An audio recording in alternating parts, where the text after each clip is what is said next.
चौक चौसीमा वैशाली। हम देख न पाइब जियते जे, हम देख न पाइब जियते जी, दोसर जग तोहके छुए हो। लगवाले में जाके हो सोना, लगवाले में जाके हो सनम जौहर के आज सोए हो। लगवाले में जाके हो सनम जौहर के आज सोए हो। हम देख न पाइब जियते जे,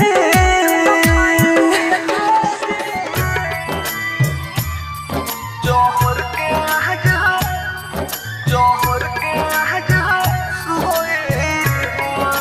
music director DJ Kanchan Raj Hajipur Vaishali. DJ Kanchan Raj Hajipur Vaishali. DJ Kanchan Raj Hajipur Vaishali. DJ Kanchan Raj Hajipur Vaishali.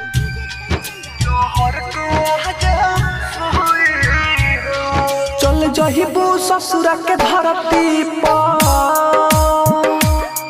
हमके तू सुता के है अरथी पर। पलास बनी दहिया हो जोर जाई जाके परती पर। तू जाए जन हर जाई हो, तू जाए जन हर जाई हो, तुहरा दीवाना मोई हो। लगवाले में जाके हो सोना, लगवाले में जाके हो सनम जौहर के आज सोए हो। लगवाले में जाके हो सनम जौहर के आज सोए हो। हम देख न पाइब जियते जे,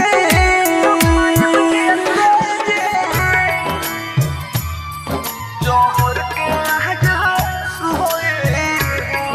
मिक्स भाग पल्लवी रिकॉर्डिंग स्टूडियो मठिया mall. DJ Kanchan Raj. DJ Kanchan Raj. DJ Kanchan Raj नीम चौक चौसीमा वैशाली।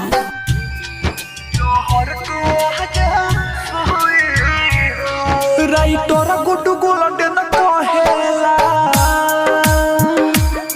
हमर जीत न दौरत सहेला। परमोध के हम बतवनी हो, हमरा संगवा उ रहेला। दुनिया हमारी अब ठोकर हो,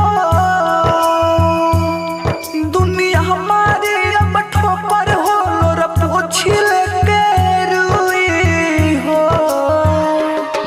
लगवाले में जाके हो सोना, लगवाले में जाके हो सनम जौहर के आज सोए हो।